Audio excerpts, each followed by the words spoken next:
ತಿಂಗಳುಗಳಾಗಿರ್ತಾವೆವ. ನೆನಪಿಟ್ಟುಕೊಳ್ಬೇಕು, ತಾಯಿಗೆ ಗರ್ಭ ಅಂದ್ರೆ ಬಹಳ ಪವಿತ್ರವ, ಬಹಳ ಪವಿತ್ರ. ನೆನಪಿಟ್ಟುಕೊಳ್ಬೇಕು ನೀವೆಲ್ಲ. ತಾಯಿ ಅಂದ್ರನ ಬಹಳ ಪವಿತ್ರ. ಅಂತಹದ್ರೊಳಗೆ ತಾಯಿ ಗರ್ಭ ಅಂತಂದ್ರೆ ಹೇಳ್ತಾರೆ ಕವಿ ಒಂದು ಕಡೆ, ಜಗತ್ತಿನೊಳಗಿರತಕ್ಕಂಥ ಯಾವ ಗರ್ಭಗುಡಿ ಶ್ರೇಷ್ಠವೋ ಇಲ್ಲವೋ ಗೊತ್ತಿಲ್ಲ, ಆದರೆ ತಾಯಿಯ ಗರ್ಭ ಅನ್ನತಕ್ಕಂಥದ್ದು ಜಗತ್ತಿನಲ್ಲಿ ಶ್ರೇಷ್ಠವಾಗಿರತಕ್ಕಂಥ ಗರ್ಭಗುಡಿ ಅನ್ನತಕ್ಕಂಥ ಮಾತನ್ನು ಹೇಳ್ತಾರೆ. ಮುಂದುವರೆದು ಪ್ರವಾದಿ ಮೊಹಮ್ಮದ್ ಪೈಗಂಬರರು ಬಹಳ ಸುಂದರವಾಗಿ ಹೇಳ್ತಾರೆ. ಎಂತಹ ಮಾತನ್ನ ಹೇಳ್ತಾರೆ ಅಂತಂದ್ರೆ, ಜನ್ನತ್ ಕಹಾ ಹೈ, ಸ್ವರ್ಗ ಎಲ್ಲಿದೆ? ಜನ್ನತ್ ಕಹಾ ಹೈ, ಸ್ವರ್ಗ ಎಲ್ಲಿದೆ? ಸ್ವರ್ಗ ಎಲ್ಲಿದೆ ಅಂತ ಹೇಳಿ ಜನರು ಅವರನ್ನು ಕೇಳುವಾಗ ಪ್ರವಾದಿ ಮೊಹಮ್ಮದ್ ಪೈಗಂಬರ್ ಹೇಳ್ತಾರಂತೆ, ಜನ್ನತ್ ವಹಾ ಬಿ ನೈ, ಜನ್ನತ್ ಯಹಾ ಬಿ ನೈ, ಜನ್ನತ್ ವಹಾ ಹೈ ಮಾ ಕಿ ಕದಮೋ ಕಿ ನೀಚೆವನ ಮಿಟ್ಟಿ, ಓ ಮಿಟ್ಟಿ ಮೇ ಜನ್ನತ್ತೆ ಅನ್ನತಕ್ಕಂಥ ಮಾತನ್ನು ಹೇಳ್ತಾರೆ. ತಾಯಿಯ ಪಾದದ ಆ ಕೆಳಗಿರುವ ಮಣ್ಣಿನೊಳಗೆ ಸ್ವರ್ಗ ಇದೆ ಅನ್ನತಕ್ಕಂಥ ಮಾತನ್ನು ಪ್ರವಾದಿ ಮೊಹಮ್ಮದ್ ಪೈಗಂಬರ್ ಹೇಳ್ತಾರೆ. ಅಂತ ತಾಯಿ ಗರ್ಭವನ್ನು ಧರಿಸಿದ್ದಾಳೆ. ಹೀಗಿರುವ ಕಾಲದೊಳಗೆ 6-7 ತಿಂಗಳುಗಳಾಗ್ಯಾವೆ. ಸಹಜವಾಗಿರತಕ್ಕಂತಹ ನೋವು ನಲಿವುಗಳಲ್ಲಿ ತಾಯಿ ದಿನವನ್ನು ಕಲಿತಿರತಕ್ಕಂತಹ ಆ ಸಮಯದೊಳಗೆ ಹಿರೇಮಠಕ್ಕೊಬ್ಬ ವಯೋವೃದ್ಧ ಯೋಗಿಗಳ ಆಗಮನವಾಗಿದೆ. ಯಾವಾಗ ಸ್ವಾಮಿಗಳು ಮನೆಗೆ ಬಂದರು, ನೆನಪಿಟ್ಟುಕೊಳ್ಬೇಕವ, ಯಾವಾಗ ಸ್ವಾಮಿಗಳು ಮನೆಗೆ ಬಂದ್ರಲ್ಲ, ಮನೆಗೆ ಬಂದಿರತಕ್ಕಂಥ ಸುದ್ದಿ ಶಿವಗಂಗಮ್ಮನವರ ಕಿವಿಗೆ ಗೊತ್ತಲ್ಲ. ಹೆಣ್ಣುಮಗಳು ಬ್ಯಾಸತ್ತೆ ಅಡಿಗೆ ಮಾಡಿ ಕೊಳ್ತಿರ್ತಕ್ಕಂಥ ಹೆಣ್ಣುಮಗಳು ನಮ್ಮ ಮನೆಗೆ ಸ್ವಾಮಿಗಳು ಬಂದಾರ, ಜಂಗಮರು ಬಂದಾರ, ಶಿವಯೋಗಿಗಳು ಬಂದಾರ ಅಂತ ತಿಳ್ಕೊಂಡು ಹೆಣ್ಣು ಮಗಳು ತನ್ನ ಮೈಗಾಗಿರ್ತಕ್ಕಂಥ ಮನಸ್ಸಿಗಾಗಿರ್ತಕ್ಕಂಥ ಎಲ್ಲ ಬೇಸರವನ್ನು ಹೊರಗೆ ಹಾಕಿ ಯೋಗಿಗಳ ಮನೆಗೆ ಬಂದಾರ ಅಂತ ಹೇಳಿ ಕೂಡಲ ಸಂಗನ ಶರಣರ ಬರುವೆಮಗೆ ಪ್ರಾಣ ಜೀವಾಳವಯ್ಯ ಅನ್ನೋ ಬಸವಣ್ಣನವರ ವಾಣಿ ಹಾಗೆ ಹೆಣ್ಣುಮಗಳು ಬಾಗಿ ಅಪ್ಪಗಳು ಪಾದಕ್ಕೆ ನೀರು ಹಾಕ್ತಾಳೆ. ಯಪ್ಪ ಬಂದ್ರು ಬರ್ರಿಯಪ್ಪ, ಮನೆ ಒಳಗೆ ಬರ್ರಿ, ಯಪ್ಪ ಪ್ರಸಾದ ಮಾಡ್ರಿ, ಪೂಜೆ ಮಾಡ್ರಿ ಅಂತ ಹೇಳಿ ಹೆಣ್ಣುಮಗಳು ಎಲ್ಲ ವ್ಯವಸ್ಥೆಗಳನ್ನ ಮಾಡ್ತಾಳೆ. ತುಂಬು ಗರ್ಭಿಣಿ ಹೆಣ್ಣುಮಗಳು ಈ ಎಲ್ಲ ವ್ಯವಸ್ಥೆಗಳನ್ನ ನೋಡಿ ಸ್ವಾಮಿಗಳು ಪ್ರಸನ್ನರಾಗ್ತಾರ. ಯವ್ವಾ ಎಂತಹ ದೊಡ್ಡ ಕೆಲಸ ಮಾಡಕತ್ತೀವ, ಎಂತಹ ದೊಡ್ಡ ಕೆಲಸ ಮಾಡಕತ್ತಿ.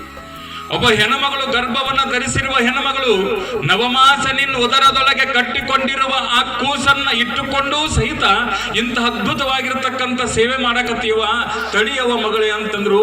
ಅಜ್ಜೋರಿಗೆ ನಮಸ್ಕಾರ ಮಾಡಿ ಶಿವಗಂಗಮ್ಮನವ್ರ ಮೇಲೆ ಎದ್ದಾಗ ಆ ತಾಯಿಯ ಮುಖದೊಳಗಿರುವ ಪವಿತ್ರ ಕಳೆಯನ್ನ ನೋಡಿರ್ತಕ್ಕಂಥ ಶಿವಯೋಗಿಗಳು ಹೇಳ್ತಾರಂತ, ತಂಗಿ ತಂಗಿ ನೀನು ಬಹಳ ಪುಣ್ಯ ಮಾಡಿ ಯವ್ವ. ಯಪ್ಪ ಯಾಕ್ರಿ ಅಂತ ಹೇಳಿ ಹೆಣ್ಮಗಳು ಕೇಳ್ತಾಳಂತ.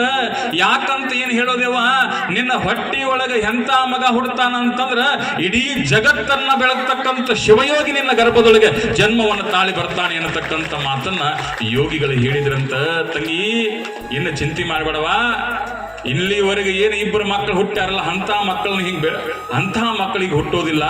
ಇವ ಬಹಳ ಅಪರೂಪವಾಗಿರತಕ್ಕಂತಹ ಯೋಗಿ ಇನ್ನು ಹೊಟ್ಟೆ ಒಳಗೆ ಹುಟ್ಟಿ ಬರ್ತಾನಂತಂದಾಗ ಹೆಣ್ಮಗಳಿಗೆ ಎಷ್ಟು ಖುಷಿ ಆತೇವ. ಯಾಕೆ ಖುಷಿ ಆಗ್ತೀವ, ಯಾಕೆ ಖುಷಿ ಆಯ್ತು? ಈಗಿಬ್ಬರು ಹುಟ್ಟಿರುವ ಮಕ್ಕಳು ಬರೇ ನನಗ ಅವ್ವ ಅಂತ ಕರೆದ್ರೆ ಇನ್ನು ಹುಟ್ಟತಕ್ಕಂಥ ಮಗ ಇಡೀ ಜಗತ್ತಿನೊಳಗಿರ್ತಕ್ಕಂಥ ಎಲ್ಲ ತಾಯಿಯಂದಿರಿಗೆ ತಾಯಿ ಭಾಗ್ಯವನ್ನ ಕೊಡಾಕತ್ತಾನ, ಅಂತಹ ಮಗ ಹುಟ್ಟಾಕತ್ತಾನ ಅಂತ ಹೇಳಿ ಹೆಣ್ಮಗಳಿಗೆ ಆನಂದ ಆಗಿಬಿಡ್ತು, ಆನಂದ ಆಯ್ತು. ಗಿರಿಮಲ್ಲಯ್ಯನವ್ರಿಗೆ ಹೇಳಿದ್ರು, ರೀ ಹಿಂಗಾತ್ರಿ, ಅಜ್ಜೋರು ಬಂದ್ರು, ಹಿಂಗ ಆಶೀರ್ವಾದ ಮಾಡಿದ್ರು. ಗಿರಿಮಲ್ಲಯ್ಯನವರು ಖುಷಿ ಆದ್ರು, ಬಹಳ ಚಲೋ ಆಯ್ತು, ಬಹಳ ಚಲೋ ಆಯ್ತು. ನೆನಪಿಟ್ಟುಕೊಡ್ರಿ ಎಂತಹ ಬದುಕದು. ತಾಯಿ 9 ತಿಂಗಳು ತುಂಬ್ಯಾವ. ಶಿವರಾತ್ರಿಯ ಸಮಯ ನೆನಪಿಟ್ಟುಕೊಳ್ಬೇಕು. ಶಾಲಿವಾಹನ ಶಕೆ 1779 ಆನಂದನಾಮ ಸಂವತ್ಸರ ಮಾಘ ಮಾಸ 16ನೇ ತಾರೀಕು ಶುಕ್ರವಾರ. ಇವತ್ತು ಯಾವಾರ ಇವ? ಅವತ್ತು ಯಾವಾರ ಇತ್ರಿ? ಶುಕ್ರವಾರ. ಇವತ್ತು ಯಾವಾರ ಅದರಿ ನೋಡಿದ ಕಾಕತಾಳೀಯ ಅಂತ ಅನ್ಬೇಕು. ಶುಕ್ರವಾರ. ಸಾಮಾನ್ಯವಾಗಿ ಶಿವರಾತ್ರಿ ಅಂದ್ರೆ ನಿಮಗೆಲ್ಲ ಗೊತ್ತಿರ್ತತೆವ. ಏನು ಶಿವರಾತ್ರಿ ಅಂದ್ರೆ ರೀ? ಕಾರಿಕ. ಶಿವರಾತ್ರಿ ಅಂದ್ರೆ ಏನ್ರಿ? ಜ್ಞಾನಸ. ಶಿವರಾತ್ರಿ ದ್ರಾಕ್ಷಿ, ಹೌದಲ್ಲ? ಮತ್ತೆ ಸಾಬೂದನಿ ಬಗಾರ, ಹೌದಲ್ಲ? ಶಿವರಾತ್ರಿ ಅಂದ್ರೆ ಏನ್ ನೆನಪಾಗ್ತಾವ ನಮಗೆ? ಇವ ನೆನಪಾಗ್ತಾವ. ಶಿವನಾಮ ಸ್ಮರಣೆ ನೆನಪಿಟ್ಟುಕೊಳ್ರಿ. ಶಿವರಾತ್ರಿ ಅಂದ್ರೆ ಶಿವನಾಮ ಸ್ಮರಣೆ. ಆ ಶಿವರಾತ್ರಿ ಪುಣ್ಯ ಕಾಲದೊಳಗೆ ಎಲ್ಲ ಕಡೆ ಜಾಗರ ನಡೆದದ. ಓಂ ನಮಃ ಶಿವಾಯ, ಓಂ ನಮಃ ಶಿವಾಯ ಅಂತೇಳಿ ಎಲ್ಲ ಕಡೆಗೆ ಪವಿತ್ರ ನಾಮ ಸಂಕೀರ್ತನೆ ಜರುಗಿದೆ. ಎಲ್ಲರೂ ಆನಂದದೊಳಗದಾರ. ಶಿವರಾತ್ರಿ ಶಿವನ ದಿವಸ ಆನಂದ ಆನಂದ ಅಂತೇಳಿ ಎಲ್ಲರೂ ಅಪರೂಪವಾಗಿರುವ ದಿನವನ್ನ ಕಳಿತಿರ್ತಕ್ಕಂಥ ಕಾಲದೊಳಗೆ ನೆನಪಿಟ್ಟುಕೊಳ್ಬೇಕು. ಮಠಮಾನ್ಯಗಳಲ್ಲಿ ಶಿವರಾತ್ರಿ ದಿವಸ ಅಪರೂಪವಾಗಿರತಕ್ಕಂಥ ಸಂಗೀತ, ಶಿವಭಜನೆ, ಶಿವಪುರಾಣ ಇವೆಲ್ಲವೂ ನೆರವೇರುತ್ತಿದ್ವು. ಅದು ಹಿರೇಮಠದೊಳಗೆ ಹಿರಮಲ್ಲಯ್ಯನವರ ಬಾಯಿಂದ ಶಿವನಾಮ ಸ್ತುತಿಯನ್ನು ಕೇಳಬೇಕು ಅಂತೇಳಿ ಸಪ್ತ ಸಾಗರದೊಳಗಿರ್ತಕ್ಕಂಥ ಮಂದಿ ಎಲ್ಲ ಸಾಗರದ ರೂಪದೊಳಗೆ ಹರಿದು ಬರೆದಂತ ನೋಡಿ. ಅಂತ ಅಪರೂಪವಾಗಿರತಕ್ಕಂಥ ಕಾರ್ಯಕ್ರಮ ಜರುಗ್ತಾ ಇದೆ. ಎಲ್ಲರೂ ಸಹಿತ ಸೇರಿದ್ದಾರೆ. ತಾಯಿ ಸೇರಿರೋ ಕಾಲದೊಳಗೆ ನೀವು ನೆನಪಿಟ್ಟುಕೊಳ್ಬೇಕು. ಅದೇ ಸಮಯದೊಳಗೆ ಶಿವನಾಮ ಸ್ಮರಣೆ ನಡೆದ ಮುಂಜಾನೆ 4 ಗಂಟೆ ಎಲ್ಲರೂ ಸಹಿತ ಶಿವಭಜನೆ ಒಳಗೆ ತೊಡಗ್ಯಾರ. ಶಿವಭಜನೆ ಒಳಗೆ ತೊಡಗಿರುವ ಆ ಪುಣ್ಯ ಕಾಲದೊಳಗೆ ಮುಂಜಾನೆ 4 ಗಂಟೆಗೆ ಶಿವಗಂಗಮ್ಮನವರ ಪುಣ್ಯ ಗರ್ಭದಿಂದ ಓರ್ವ ಯೋಗಿಯ ಜನನ ಆಗಿಬಿಡುತ್ತದೆ. ಜೈ ಮಂಗಲಂ ಜೈ ನಮ ಪಾರ್ವತಿ ಪತಿ ಶಿವಹರ ಜನನ ಆಗಿಬಿಡುತ್ತದ. ಏನದು ಅದ್ಭುತ! ಮಂದೆಲ್ಲ ಒಂದು ಕಡೆ ಶಿವಶಿವ ಅನ್ನಕತ್ತಾರ, ಶಿವಶಿವ ಅಂತೇಳಿ ಬಾಯಿ ತುಂಬ ಕರೆಯಕತ್ತಾರ, ಶಿವನನ್ನ ಕೊಂಡಾಡಕತ್ತಾರ. ಹೀಗಿರುವ ಕಾಲದೊಳಗೆ ಮಗು ಜನನ ತಾಳಿ ಬಂದುಬಿಟ್ಟದ. ಅವರೆಲ್ಲರೂ ತೀರ್ಮಾನ ಮಾಡಿಬಿಡ್ತಾರ, ಶಿವಶಿವ ಅಂತೇಳಿ ನಮ್ಮ ಬಾಯಿ ಒಳಗೆ ಶಿವಶಿವ ಅಂತ ಅನ್ನಕತ್ತೀವಿ ಅಂದ ಬಳಿಕ ಈ ಪುಣ್ಯ ಕಾಲದೊಳಗೆ ಹುಟ್ಟಿ ಬಂದಿರತಕ್ಕಂಥ ಹುಡುಗ ಅಂತಿಂತವನಲ್ಲ, ಇವ ಶಿವಬಸವನೇ ಅಂತ ಹೇಳಿ ಶಿವಬಸವ ಬಂದ, ಅಜ್ಜ ಬಂದ, ಅಪ್ಪ ಬಂದ ಅಂತ ಹೇಳಿ ಎಲ್ಲರೂ ಆನಂದ ಪಡುವಂತವರಾಗ್ತಾರೆ. ನೆನಪಿಟ್ಟುಕೊಳ್ಬೇಕು. ಹೀಗಿರುವ ಕಾಲದೊಳಗೆ ತಾಯಿ ಆ ಮಗುವನ್ನು ತೆಗೆದುಕೊಂಡು ನೋಡ್ತಾಳೆ. ಆ ಮಗುವಿನ ರೂಪ ಎಷ್ಟು ಚಂದ ಚಿಗವ ಆ ಮಗುವಿನ ರೂಪ ಎಷ್ಟು ಲಾವಣ್ಯ, ಎಷ್ಟು ಫಳ ಫಳ ಫಳ ಫಳ ಫಳ ಹೊಳಿತಿರ್ತೀವಿ. ಯೋಗಿಗಳು ಹಂಗೆ ಇರ್ತತ್ರಿ ಜನರ. ನಾವು ಯೋಗಿಗಳ ಜೀವನವನ್ನು ತೆಗೆದು ನೋಡಿದಾಗ ಅವರಿವರಂತೆ ಬರಂಗಿಲ್ಲ. ಲೋಕದಂತೆ ಬಾರರು, ಲೋಕದಂತೆ ಇಹರು, ಲೋಕದಂತೆ ಹೋಹರು. ನೋಡಯ್ಯ, ಪುಣ್ಯದಂತೆ ಬಪ್ಪರು, ಜ್ಞಾನದಂತೆ ಇಬ್ಬರು, ಮುಕ್ತಿಯಂತೆ ಹೋಹರು. ನೋಡ, ಅವರು ಲಿಂಗದೇವ ನಿಮ್ಮ ಶರಣರು ಉಪಮಿಸಲಾಗದು. ಎಂತಹ ಮಾತು! ಅವರವ್ರಂಗ ಬಂದಿದ್ದಿಲ್ಲ ಅವರು ಎಷ್ಟು ಚಂದ ಇರಬೇಕು. ಕೂಸವ ನಿಮಗೆಲ್ಲ 24ನೇ ತೀರ್ಥಂಕರ ಮಹಾವೀರನ ಬಗ್ಗೆ ಅರಿವು ಇರ್ತದ, ಗೊತ್ತಿರ್ತತಿವ. ಮಹಾವೀರನ ತಾಯಿ ಹೆಸರೇನ್ರಿವ? ತ್ರಿಶೂಲಾದೇವಿ ತಾಯಿ. ಆ ತಾಯಿ ಎಂತ ಅಪರೂಪವಾಗಿರ್ತಕ್ಕಂಥ ಮಗುವಿಗೆ ಜನ್ಮ ಕೊಟ್ಟಿದ್ಲು ಅಂತಂದ್ರೆ, ಆ ಮಗುವಿನ ಜಳಕ ಮಾಡಿಸುವಾಗಲೂ ಸಹಿತ, ಸ್ನಾನ ಮಾಡಿಸುವಾಗಲೂ ಸಹಿತ ನಮೋಕಾರ ಮಂತ್ರ ಹೇಳ್ತಿದ್ಲು ಅಂತ ನೋಡ್ರಿ. ನಮೋ ಅರಿಹಂತಾನಂ, ನಮೋ ಸಿದ್ಧಾನಂ, ನಮೋ ಆಯಿರ್ಯಾನಂ, ನಮೋ ಊವಜ್ಜಾಯಾನಂ, ನಮೋ ಲೋವೇ ಸವ್ವಸಾವುನಂ. ಹಿಂಗೇನಪ್ಪ ಅಂದ್ರೆ ನಮೋಕಾರ ಮಂತ್ರಗಳನ್ನ ಹೇಳುತ್ತಾ ಆ ಮಗುವಿಗೆ ಸ್ನಾನ ಮಾಡಿಸಕ್ಕಿ. ಮಗುವಿನ ಸ್ನಾನ ಆಗೋದು ಎಂತ ಸ್ನಾನ! ರಾಜರ ಮಗ ವರ್ಧಮಾನವ, ತ್ರಿಶೂಲಾದೇವಿ ಸುಪುತ್ರ ವರ್ಧಮಾನನಿಗೆ ಪವಿತ್ರವಾಗಿರತಕ್ಕಂಥ ಸ್ನಾನಾದಿಗಳು ಪೂರೈಸಿದ ನಂತರ ಹಾಲು, ತೆಂಗಿನ ತಿಳಿ ನೀರು, ಏನ್ ಅದ್ಭುತ ಸ್ನಾನ! ಅದೆಲ್ಲ ಅದ್ಭುತ ಸ್ನಾನ ಆದ ನಂತರ ಮಗುವನ್ನು ತೆಗೆದುಕೊಂಡು ತಾಯಿ ಏನ್ ಮಾಡಕ್ಕಪ್ಪ ಅಂತಂದ್ರೆ ಮೈ ಒರೆಸಕ್ಕೆವ. ಏನ್ ಮಾಡಕ್ರವ? ಮೈ ಒರೆಸಕ್ಕೆ. ಮೈ ಒರೆಸೋದು ಎಂತ ಮೈ ರೀ! ಪುತನಿ ಅರಿವಿ ತಗೊಂಡು ಕೇಳಿರನು, ಪುತನಿ ಅರಿವಿ ಅಂತ ಹೇಳಿ, ಮೆತ್ತನ ಅರಿವಿ, ಪುತನಿ ಅರಿವಿ ತಗೊಂಡು ಮಗುವಿನ ಮೈ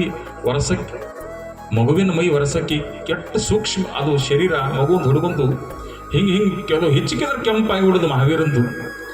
ಅಂತ ಮಹಾವೀರನ ಮೈ ಒರೆಸಕತ್ತಾಳವ. ಲಕ್ಷ ಕೊಟ್ಟು ಕೇಳಬೇಕು. ಮಹಾವೀರನ ಮೈ ಒರೆಸಲಕತ್ತಾಳ, ಆ ಕೆನ್ನೆ ಒರೆಸಲಕತ್ತಾಳ. ಆ ಮಹಾವೀರನ ಮುಖವನ್ನು ಒರೆಸುವ ಕಾಲದೊಳಗೆ ಏನಾಗೈತಿ ಅಂತಂದ್ರೆ, ಒಂದು ನೀರಿನ ಹನಿ ಮಹಾವೀರನ ಆ ಪವಿತ್ರವಾಗಿರುವ ಆ ಕೆನ್ನೆಯ ಮೇಲೆ ಬಿದ್ದಂಗೈತಿ. ಆಕೆ ತ್ರಿಶೂಲಾದೇವಿ ಏನು ಮಾಡಕತ್ತಾಳ ಅಂದ್ರೆ ಮತ್ತೆ ಒರೆಸಲಕತ್ತಾಳ, ಮತ್ತೆ ಹಂಗ ಐತಿ, ಮತ್ತೆ ಒರೆಸಲಕತ್ತಾಳ, ಮತ್ತೆ ಹಂಗ ಐತಿ. 15-16 ಸರ್ತಿ ಒರೆಸಿದ್ರು ಸಹಿತ ಆ ಕೆನ್ನೆಯ ಮೇಲೆ ಬಿದ್ದಿರುವ ನೀರಿನ ಹನಿ ಬದಲಾಗ್ತಿಲ್ಲ. ಹೆಂಗ ನೀರಿನ ಹನಿ ಐತಲ್ಲ ಹಂಗ ಅದ.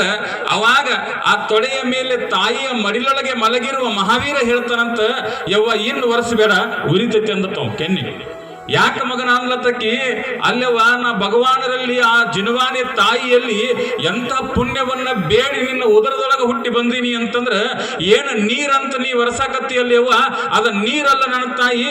ನೀನು ಒರೆಸ್ತಕ್ಕಂಥದ್ದು ಏನೈತಿ ಅಂದ್ರ ನಿನ್ನ ಮೂಗೈತಲ್ಲ, ಆ ಮೂಗಿನೊಳಗೊಂದು ವಜ್ರದ ನತ್ತೈತಿ.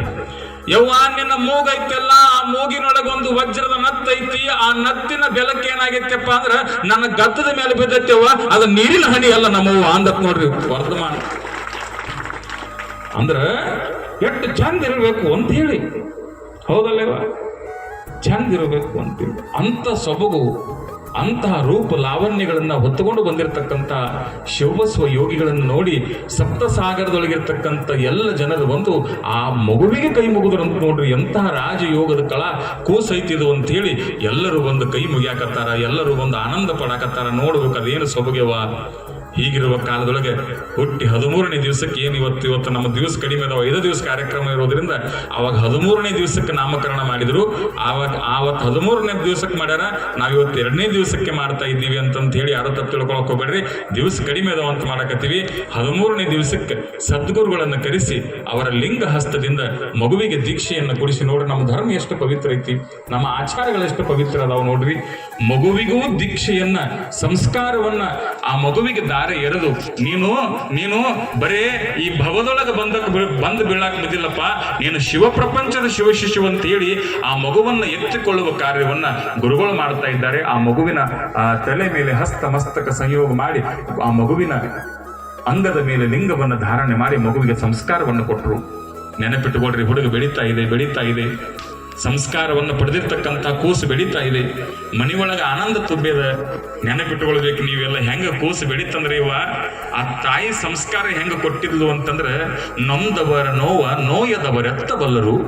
ಅಕ್ಕ ಮಹಾದೇವಿ ಹೇಳ್ತಾಳ, ಆ ಹುಡುಗಗೆ ಏನಾದ್ರು ಇವ ಅವು ಎದ್ದಕ್ಕಿ ಶಿವಗಂಗಮ್ಮನವರು, ಯಪ್ಪ ನೀ ರೊಟ್ಟಿ ತಿನ್ನೋ ನನ್ನ ಮಗನ ಅಂತ ಹೇಳಿ ಅವು ಎದ್ದಕ್ಕಿ ರೊಟ್ಟಿ ಒಂದ್ ಸ್ವಲ್ಪ ಬೆಣ್ಣಿ ಹಚ್ಚಿ, ಒಂದ್ ಸ್ವಲ್ಪ ಖಾರ ಹಚ್ಚಿ, ಅವು ಇದ್ದಕ್ಕಿ ಮಗನ ಕೈ ಒಳಗೆ ರೊಟ್ಟಿ ತಿನ್ನು ಅಂತೇಳಿ ಆ ರೊಟ್ಟಿಯನ್ನ ಮಗನ ಕೈ ಒಳಗೆ ಕೊಟ್ಟು ಒಳಗೆ ಅಡಿಗೆ ಮಾಡಕ್ ಹೋದ್ರೆ ನೆನಪಿಟ್ಕೊಳ್ಬೇಕು ನೀವೆಲ್ಲ. ಶಿವಬಸಪ್ಪನವರು ಅಜ್ಜನವರು ಹೆಂಗ ಮಾಡವರು ಅಂತಂದ್ರೆ ನೆನಪಿಟ್ಕೊಳ್ಬೇಕು.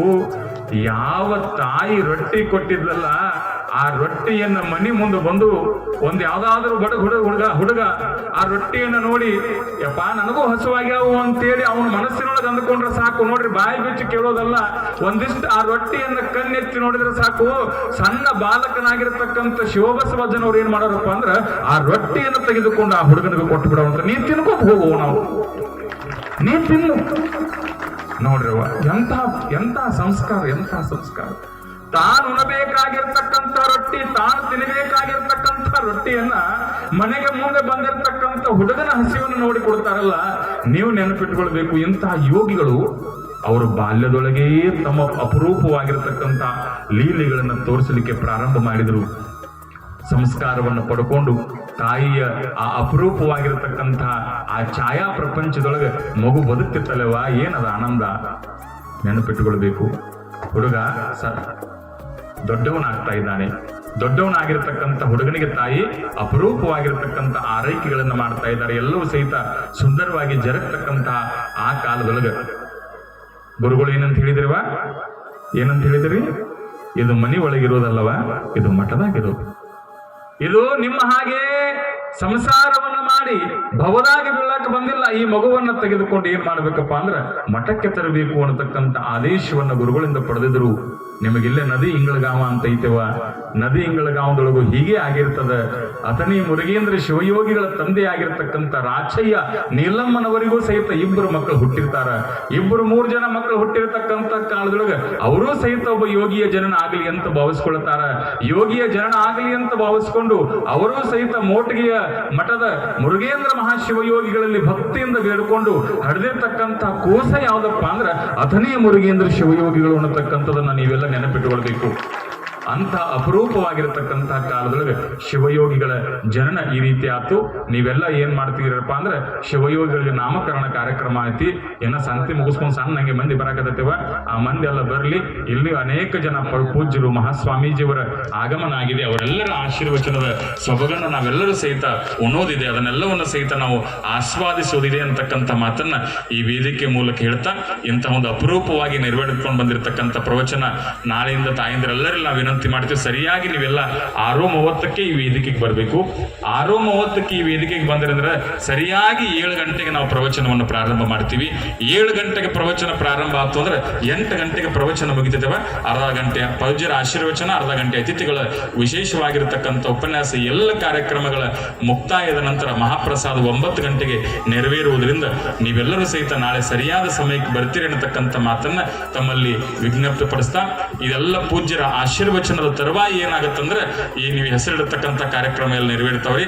ನೀವು ಯಾರಾದ್ರೂ ತಂದಿದ್ರೆ ಅಲ್ಲೇ ಇಟ್ಕೊಂಡ್ಕೊಂಡಿರುವ ನಾವು ನಿಮ್ಮ ಹೆಸರು ಕರಿತೀವಿ. ನೀವು ಬಂದು ಆ ಗುಗ್ರಿ ಆಗಲಿ, ಕೊಬ್ಬರಿ ಚೂರಾಗಲಿ ಹಾಕೋ ಕೆಲಸ, ಕೊಬ್ಬರಿ ಖಾರ ಆಗಲಿ ಹಾಕೋ ಕೆಲಸ ಮಾಡಿವ್ರಿ ಅಂತಕ್ಕಂಥ ಮಾತನ್ನು ಹೇಳ್ತಾ, ಪೂಜ್ಯರ ಆಶೀರ್ವಚನ ಮಾಡುವಾಗ ಯಾರು ಮಧ್ಯೆ ಬರೋದು, ಅಲ್ಲಿ ಹಾಕೋದು, ಮಾತಾಡೋದು ಅಂತಕ್ಕಂಥ ಕೆಲಸವನ್ನು ಮಾಡಬೇಡ್ರಿ ಅಂತೇಳಿ ತಮ್ಮಲ್ಲಿ ಭಕ್ತಿಯಿಂದ ಕೈ ಮುಗಿದು ಪ್ರಾರ್ಥಿಸ್ತಾ ಇದ್ದೀವಿ. ಇವತ್ತೊಂದು ಸ್ವಲ್ಪ ಬೇಗವಾಗಿ ನಾವು ಕಾರ್ಯಕ್ರಮವನ್ನು ಮುಗಿಸ್ಬೇಕಾಗಿದೆ ಅಂತಕ್ಕಂಥ ಮಾತನ್ನ ತಮ್ಮಲ್ಲಿ ಮೊದಲೇ ತಿಳಿಸ್ತಾ, ನಾಳೆ ಸರಿಯಾಗಿ 7 ಗಂಟೆಗೆ ಪ್ರವಚನ ಕಾರ್ಯಕ್ರಮ ಆರಂಭ ಆಗ್ತಾ ಇದೆ. ತಾವೆಲ್ಲರೂ ಬರಬೇಕು ಅನ್ನತಕ್ಕಂಥ ಮಾತನ್ನು ಹೇಳ್ತಾ ಎಲ್ಲರಲ್ಲಿ ಶರಣಾರ್ಥಿಗಳು.